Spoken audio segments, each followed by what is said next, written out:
Alright, what is up, digital bitches?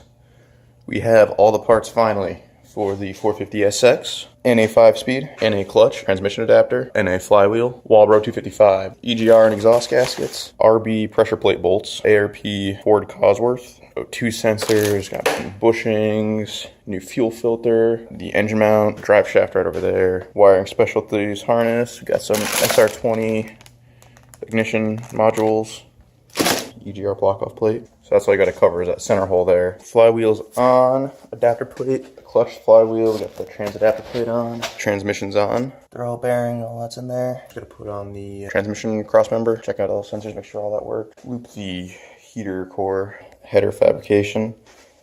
Right about here is hitting the steering. So I gotta take this, basically flip it roughly 90 degrees, and then have the collector right down like that. Manifold is done-ish. This barely clears the steering. Not pretty. Now that it clears the steering shaft, you can now get low enough to realize that the manifold on the passenger side does not clear the frame rail. 1/2 inch too wide. Hacked it apart. Cut out about 1 inch on all 4 of them.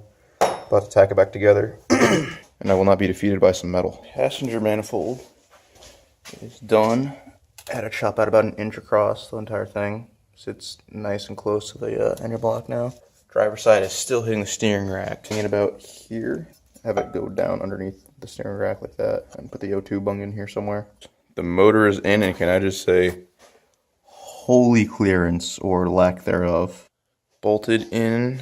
Transmission's attached. Drive line's attached. Shifter gonna sit roughly that far back, so I gotta move the hole. I think it's gonna be about there.